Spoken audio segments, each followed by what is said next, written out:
Imagine ancient Beijing. Meat was expensive and rare for most ordinary people.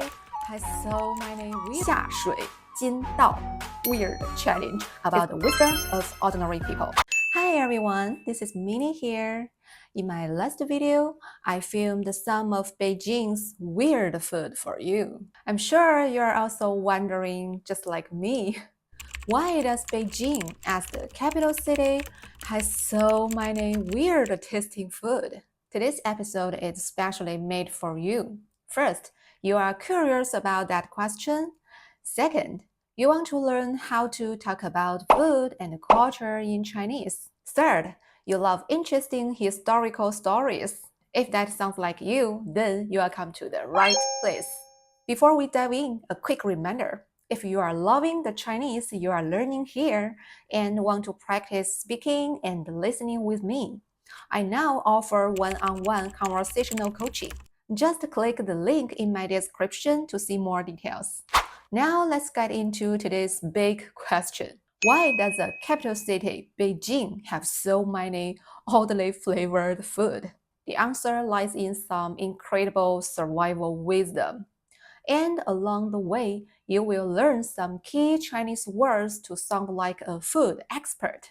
Alright, let's dive in. Let's start with the most adventurous part, eating organs. In Chinese, these are often called 下水, 下 down, 水 water, down water, 下水. Why did this become a thing? Well, imagine ancient Beijing. Meat was expensive and rare for most ordinary people. So, what could they do? Common folks needed the nutrition from meat, but they couldn't afford it. Then they turned to the cheap, nutritious parts that the powerful and wealthy overlooked. This brilliant philosophy has a perfect name in Chinese, and it's a term you will hear a lot when talking about sustainable living. It's called 物尽其用, which means to use everything to its fullest potential and avoid all waste. 物尽其用, 物尽其用. But ancient people in Beijing didn't just eat these parts. They mastered the art of making them delicious. The best example is 爆肚, which is quickly scalded stomach. The goal is to achieve a perfect texture. And to describe that perfect, chewy and springy texture, like the best hand-pulled noodles, we use a fantastic word, 筋道. 筋道. You can say, 这个手擀面很筋道. Now to make food truly great, we need some sauce. Sauce, 酱料, 酱料, sauce. Like for 爆肚, sauce is very important. Its sauce is made with rich sesame paste, 芝麻酱. 芝麻酱. It's the combination of texture and flavor that makes it amazing. Now let's talk about the king of weird drinks, 豆汁儿. That sour taste isn't a mistake. It's ancient science. It's all about 发酵, fermentation. 发酵, 发酵, a natural process that preserved the food long before refrigerators existed.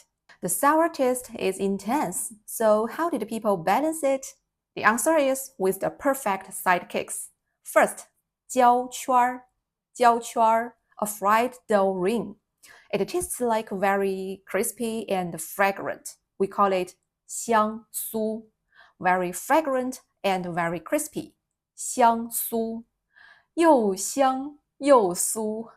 And the second sidekick is a small plate of pickled vegetables. We call it 咸菜, 咸菜. Together, the sour, the crispy, and the salty create a complete unique flavor of Beijing.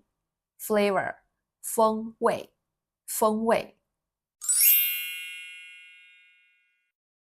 Finally, the story of Beijing's food is a story of its history as a cultural crossroads.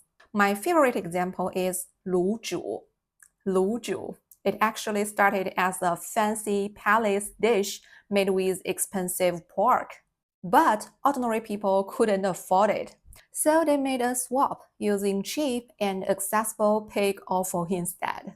This act of taking a luxury and making it for the ordinary people has the perfect description.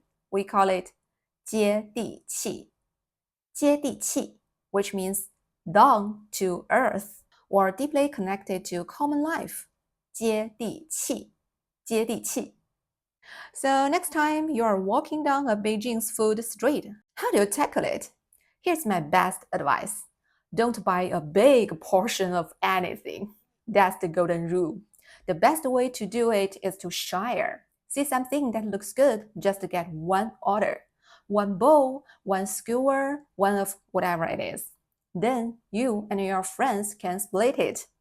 This way, you get to taste a little bit of everything. You can try so many more flavors without getting full after just 2 stops. This makes perfect sense because the food here is a total mix. You will find a bit of everything from all over China. Every small taste tells a piece of Beijing's long history as a capital city. So the next time you see those foods, I hope you see more than just a weird challenge. It's about history, about the wisdom of ordinary people. Now it's your turn. I'd love to hear from you. What's a popular street food in your country that has a great or unique flavor? You can try using the words we learned today and tell me all about it in the comments below. If you enjoyed this tasty journey, please give this video a thumbs up and subscribe for more. Okay, thank you for watching today's video and see you next time. Bye!